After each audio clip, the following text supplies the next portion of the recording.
I'm Mark Edelman, First Tech Challenge affiliate partner for Northern California and one of the members of the FTC Game Design Committee. Before we debut this year's First Tech Challenge game, I wanted to spend a couple of seconds to talk to you about one principle really important to FIRST, gracious professionalism. It really is a key distinction of the progression of programs at FIRST, and there's a bunch of ideals all rolled into one: collaboration, cooperation, competition, respect, integrity, sensitivity, compassion, and empathy. The FTC Game Manual tells us what to do as we go about competing, and gracious professionalism tells us how. Make sure to pay attention on and off the field to opportunities to display gracious professionalism, and remember that tournament officials are always on the lookout for great examples, both on and off the field. Good luck, teams. With that, let's turn our attention to Joe Prado, another of the members of the FTC Game Design Committee, for an introduction to this year's FTC game. Hi, I'm Joe, and this is Baxter. As a member of the Game Design Committee, people are always asking me, how do you guys come up with such great games year after year? Well, we start by talking to the teams.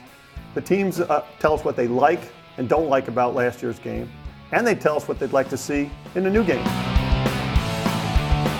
No, Baxter, we're not doing a water game this year. We also talk to our suppliers to find out what new things they're coming out with to see if it makes sense to incorporate that into a game.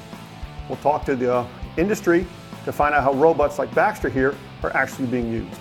Then we gather together a bunch of creative people from around the country for a brainstorming session. We generate a lot of really cool ideas that we then distill down into one or two games that we think are going to be challenging enough for a returning team, but also something that a rookie team would enjoy. We'll prototype a field, put together a test robot, and create a draft set of rules. When we're ready, we review these with some key people. We'll take their input, we'll finish up the field design, we'll finalize the rules, and at that point, we're ready for kickoff. So, on behalf of FIRST, the Game Design Committee, and Baxter, I'd like to invite all of you to a block party. Introducing the 2013-2014 First Tech Challenge. FTC Block Party.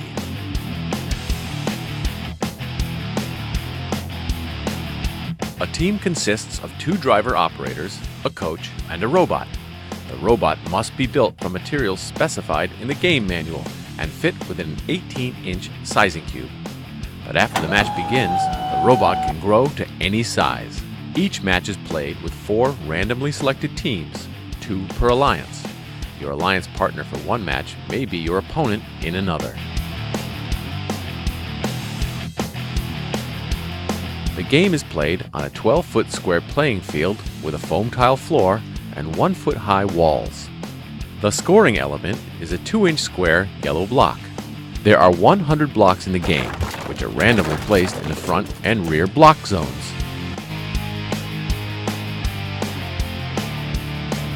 In the center of the field are the bridge, the pull-up bar, and 2 pendulums, each with 4 pendulum goals. Below the pendulums are the floor scoring areas.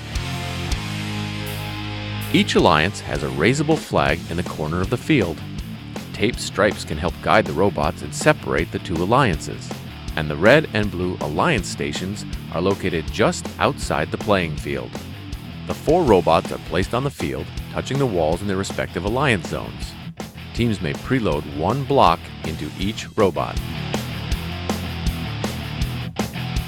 2 infrared beacons are placed randomly under the pendulum goals, 1 for each alliance.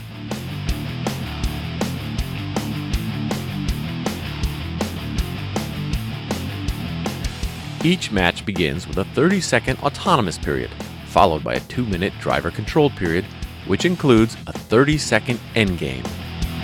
During the autonomous period, a block scored in a pendulum goal is worth 20 points, or 40 points if it's above an infrared beacon.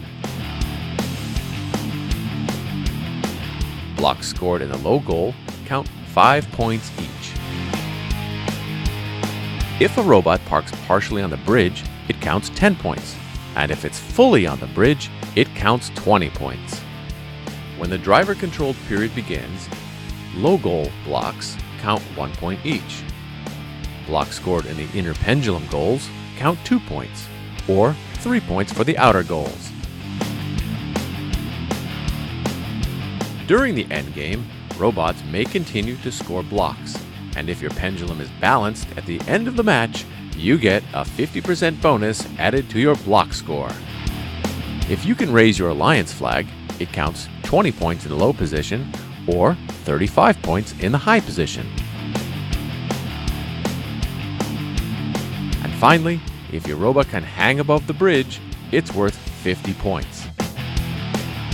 There are a number of penalties to help keep the game exciting but fair. For example, robots may not possess or control more than 4 blocks at any time. Your robot may not interfere with an opposing alliance's robot trying to hang. And during the endgame, your robot may not block access to the flag zone. Please carefully read the game manual for the complete rules and penalties. And always remember, gracious professionalism. Good luck, teams!